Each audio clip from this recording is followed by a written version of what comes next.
End a very good morning everyone.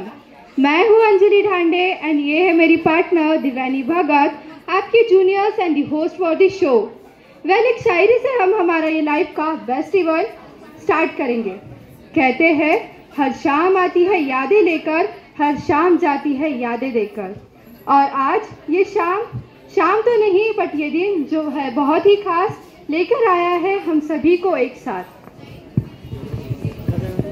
To start the event, I would like to invite Mora ma'am to initiate the student to a new journey, wishing for joy and success by a speech.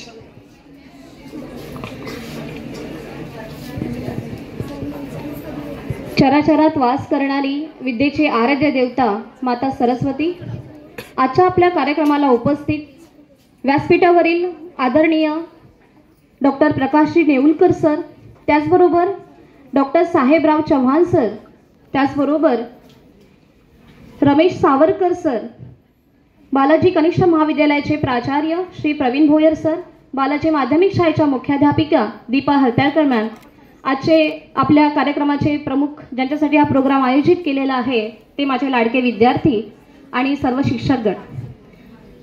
प्रास्ताविक म्हटलं की सांगायचं असतं की नेमकं प्रोग्राममध्ये काय होणार, पण प्रोग्राम कसा आहे, काय होणार हे सगळ्यांना परिचयाचं आहेच, कारण आजचा हा तुमचा शेवटला दिवस, बरोबर ना? बघा, सुरवंटाचं झालं पाखरू, सर्वच लागले भराऱ्या मारू, नवे जग नव्या आशा, शोध घेण्याची जबर मनीषा, या शाळेने लावले वळण, त्यावर चढू यशाची चढण। विद्यार्थी मित्रांनो, हे वळण लावण्यासाठी गुरुजनांनी अविरत कष्ट घेतले, शिक्षकांनी अज्ञानावर त्यांच्या ज्ञानाचा, अनुभवाचा, संस्कृतीचा लेप दिला, मनाच्या कोऱ्या करकरीत पाटीवर समतेचे ममतेचे धडे गिरवले आणि आज ती पाटी ज्ञान रत्नांनी अगदी शिगोशीत भरलेली आहे। शिस्तीशिवाय आयुष्य म्हणजे जसं होका यंत्राशिवाय जहाज, आणि म्हणूनच आमच्या जीवनाचा कटीपतंग न होण्यासाठी त्याने प्रेमाने शिस्तीचाही डोस आम्हाला पाजला।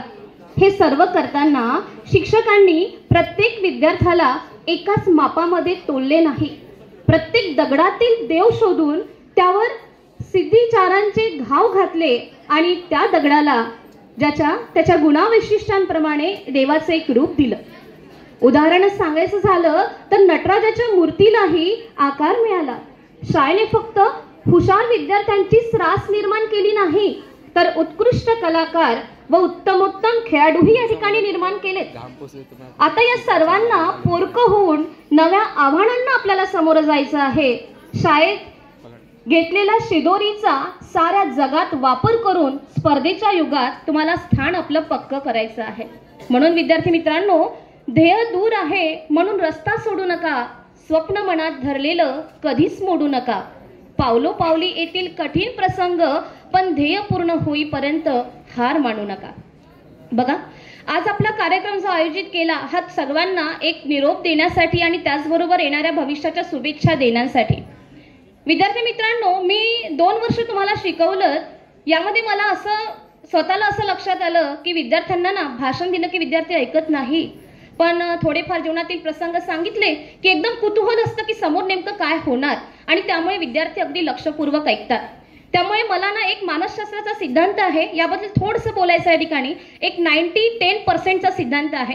हा सिद्धांत असा आहे की आपण नेहमी अपयश आलं की म्हणतो याला परिस्थिती कारणीभूत आहे, अरे माझं नशीबच असं होतं, पण हा जो आपण नशिबाला किंवा परिस्थितीला दोष देतो ना, हे फक्त 10% आहे।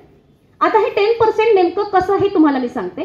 एक सभा भरली होती, या सभेमध्ये ना 3 विद्यार्थी, बाहेरचे विद्यार्थी होते, एक मोठ्या लोकांचा तो प्रोग्राम होणार होता। या 3 विद्यार्थ्यांना वाटलं की आपणही या सभेमध्ये जावं आणि पहिलं स्थान मिळवावी किंवा पहिली खुर्ची आपण पकडावी, म्हणून ते 3 विद्यार्थींना त्या ठिकाणी गेलेत आणि पहिली खुर्ची आपल्याला मिळाली पाहिजे म्हणून सुरुवातीला गेलेत, जागा पकडून बसले। मग काय झालं की त्या ठिकाणी सगळा मंडप हळूहळू भरायला लागला। तो भरल्यानंतर जेव्हा प्रमुख पाहुणे आलेत ना, तेव्हा जे 3 विद्यार्थी समोर बसले होते ना, या 3 विद्यार्थ्यांना त्यांनी काय केलं की तिथनं उठवलं, अरे चला उठा, तुम्ही इथे काय करत आहात, तुम्ही उठा, इथे गेस्ट बसतील। त्या मुलांना अक्षरशः उठवलं आणि त्यांना अगदी त्या हॉलच्या बाहेर नेऊन ठेवलं।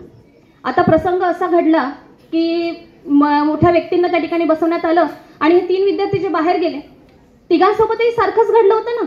पण वैचारिक दृष्टिकोन बघा या ठिकाणी असा आहे की त्यापैकी जो पहिला विद्यार्थी होता ना, त्याने विचार केला की अरे आपल्याला इथे जे स्थान आपण मिळवलं, जी खुर्ची आपण पकडून ठेवली होती, तिथून आपल्याला अक्षरशः बाहेर काढण्यात आलेलं आहे.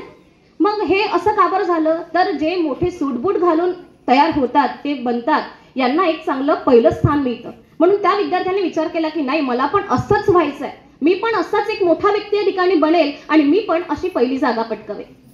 दुसरा एक विद्यार्थी, त्याच्याही सोबत तेच घडलेलं, पण त्याने नेमकं काय विचार केला या ठिकाणी? त्याने हा विचार केला की इथे मोठ्या लोकांसाठी चेअर आणि आम्हाला अगदी हॉलच्या बाहेर काढून देतात, असं का? असा हा अन्याय व्हायला नको, मग अन्यायाविरुद्ध आपण लढायचं, म्हणून तो एक चांगला समाज सुधारक बनला. एक तिसरा विद्यार्थी, तोही यांच्याच मधला, त्याने काय विचार केला? अरे माझं नशीबच फुटका आहे, मला आई बाबाही असे मिळाले की आम्हाला धड घरामध्ये खाण्यासाठी वस्तू नाही आहेत, शेतामध्ये कामाला नेतात, म्हणजे माझं नशीबच कुठेतरी असं आहे. तो नेहमी नशिबाला कोसत राहिला आणि परिणामी काय झालं की समोर मोठा होऊन तो काहीच करू शकला नाही. विद्यार्थी मित्रांनो, इथे हे शिकण्यासारखं आहे की परिस्थिती ही फक्त 10% कारणीभूत होती ना, बाकी 90% तुमच्या हातात होते. 10% तुम्हाला फक्त तिथून काढलं होतं, पण 90% तुमच्या हातात होते ना, आपल्याला स्वतःला कसं घडवायचंय. मला विद्यार्थ्यांना हेच सांगायचंय की जो मानसशास्त्राचा सिद्धांत सांगण्यात आला 10% 90% वाला, या एका प्रसंगावरून असं लक्षात येतं की परिस्थितीला दोष देऊन काहीच होणार नाहीये. परिस्थिती का फक्त 10% कारणीभूत राहणार आहे, पण अवघे 90% तुमच्या हातामध्ये आहेत ना. त्यामुळे आपण स्वतःला कसं घडवायचं हे या ठिकाणी तुम्ही विचार करणं फार गरजेचं आहे. हे जे मी तुम्हाला सांगत आहे ना, हे खरंच भविष्यामध्ये तुमच्या अगदी उपयोगी येईल. आपण पुन्हा एक उदाहरण, दुसरा एक प्रसंग तुम्हाला सांगते की तुम्ही जात असताना किंवा एक तुमच्या कपामध्ये कॉफी आहे, तुम्ही कॉफी पीत आहात, अचानकपणे मागच्याचा धक्का लागला आणि कपातून तुमची कॉफी खाली पडली. आता नेमकं या ठिकाणी काय घडलं? धक्का लागला आणि कॉफी खाली पडली. आता मला सांगा, कॉफी खाली पडण्याचं कारण नेमकं काय या ठिकाणी? धक्का लागला म्हणून कॉफी खाली पडली, हे कारण सगळ्यांना माहिती आहे, बरोबर आहे. पण विद्यार्थी मित्रांनो, याचं जवळचं कारण हे आहे की त्या कपामध्ये कॉफी होती म्हणून ती खाली पडली ना. जर तिथे चहा राहिला असता तर कॉफी खाली पडली असती का?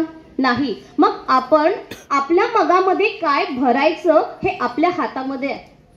आपण आपल्या कपामध्ये काय भरायचं, ज्या गोष्टी आपल्याला आवश्यक आहेत त्याच गोष्टी आपण भरायच्या. त्या गोष्टी जे असेल, जसा माणूस आपल्या याच्यामध्ये अंतःकरणामध्ये घेतो ना, तेच बाहेर पडतं ना. मग इथे आपण कुठल्या चांगल्या गोष्टी घ्यायच्या आणि कुठल्या वाईट वस्तू काढून टाकायच्या याचा विचार करणं या ठिकाणी फार गरजेचं आहे. त्यामुळे या ठिकाणी विद्यार्थी मित्रांनो, मी जे 2 प्रसंग तुम्हाला सांगितले, हे 2 प्रसंग खरंच तुमच्या जीवनामध्ये फार एक प्रेरणादायी ठरतील. तर आज हा जो दिवस, निरोप समारंभाचा दिवस, समोर चालून तुम्हाला तुमचं उज्ज्वल भविष्य या ठिकाणी घडवायचं आहे आणि या उज्ज्वल भविष्यासाठी मी या ठिकाणी सर्व जे विद्यार्थी आहेत या सर्व विद्यार्थ्यांना त्यांचा भावी आयुष्यासाठी एक मंगलमय अशा शुभेच्छा देते. समोरही तुम्ही चांगल्या प्रकारे प्रगती करत राहा, परिस्थितीला दोष मुळीच देऊ नका, कारण परिस्थिती फक्त 10% आहे, 90% आपण कसं घडायचं हे आपल्या हातात असतं. त्यामुळे परिस्थितीला, घरच्यांना, मित्रांना, या सगळ्या गोष्टीला कुठेही आपल्याला दोष द्यायचा नाहीये. समोर अजून आपल्याला प्रोग्राम एन्जॉय करायचा आहे, बरीचशी भाषणं तुम्हाला ऐकायची आहे, बरेच डान्स आहेत, काही ड्रामा आहेत, याचा पण उपभोग आपल्याला घ्यायचा आहे. त्यामुळे माझं प्रास्ताविक मी या ठिकाणी संपवते आहे.